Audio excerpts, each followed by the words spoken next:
In the early afternoon of April 5, 2007, the MSC Diamond slipped away from the port of Heraklion, Crete. The plan was simple: a short and peaceful voyage north through the calm Aegean Sea toward the iconic island of Thera, better known as Santorini. On board were 1,195 passengers and 391 crew members, many of them Greek and Filipino. With perfect weather, calm waters, and only a few hours of sailing ahead, no one could have imagined how quickly the day would turn into tragedy. Around 3 p.m., the Sea Diamond entered the breathtaking Santorini Caldera, a vast, ancient crater formed by volcanic eruptions, surrounded by steep cliffs and villages perched in white terraces high above. The crew anchored the ship in a sheltered area between Thera and Nea Kameni, hoping to repair the damaged engine while at rest. But at 3:30 p.m., everything changed.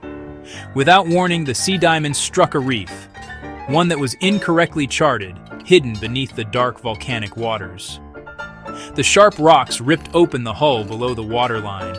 Within minutes, seawater rushed into the lower compartments. The bow dipped. The ship began to list to starboard.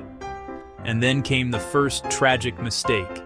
No alarm was sounded. Watertight bulkheads that should have been sealed instantly were left open. A violent jolt, plates crashing, furniture sliding. I thought alarms would go off, but instead a steward ran down the corridor shouting, "Life jackets! Life jackets!" We ran barefoot, terrified. I opened my door and water was already coming in. I thought of going back for my life jacket, but the water hit my ankles. I ran for deck 5. People had no idea the ship was sinking. At 3:40 p.m., more than 10 minutes after the collision, the evacuation finally began. The ship now leaned 12 degrees to starboard. Panic spread quickly. Screams echoed down the hallways.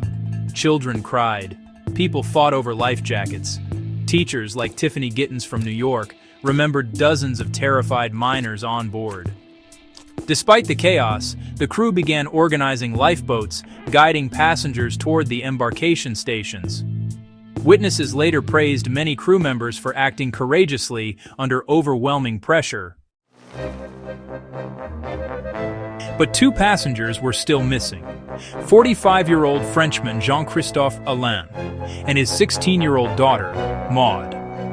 Their surviving family member escaped a flooded cabin, but the father and daughter never made it out. As darkness fell, the Sea Diamond struggled for hours. From the cliffs of Santorini, tourists and locals watched as the ship's lights flickered and the vessel tilted further, the eerie sounds of shattering glass echoing across the bay. Rescuers worked through the night, trying desperately to stabilize or tow the ship into shallower waters. But the sea had already claimed her. At 3:36 a.m., the Sea Diamond rolled and capsized. Only the red hull and propellers remained above the water for a moment. By 6 a.m. on April 6, 2007, the Sea Diamond slipped beneath the surface and disappeared into the volcanic depths.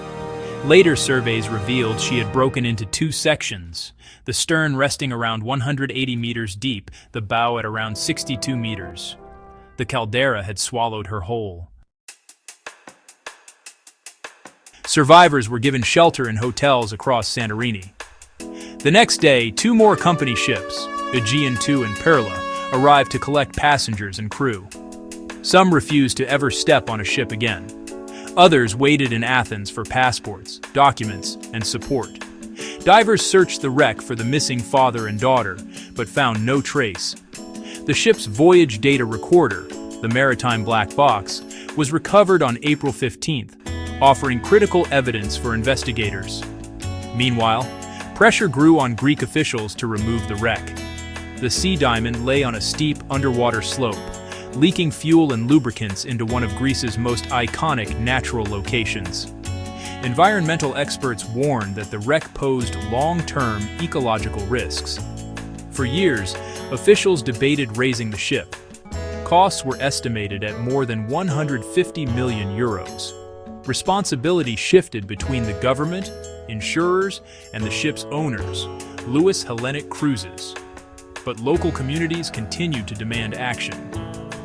A decade later, in 2017, Greece finally announced plans to raise and remove the wreck. The sinking of the Sea Diamond remains one of Greece's most haunting maritime disasters. A voyage of less than 130 kilometers from Heraklion to Santorini ended in tragedy within sight of one of the world's most beautiful islands.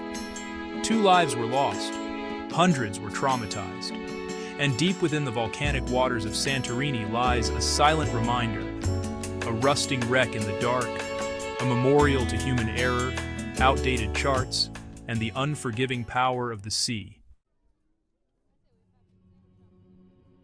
If you enjoyed this story and want more powerful maritime documentaries, make sure to subscribe to Sail Secrets. Your support helps us bring these real stories to life.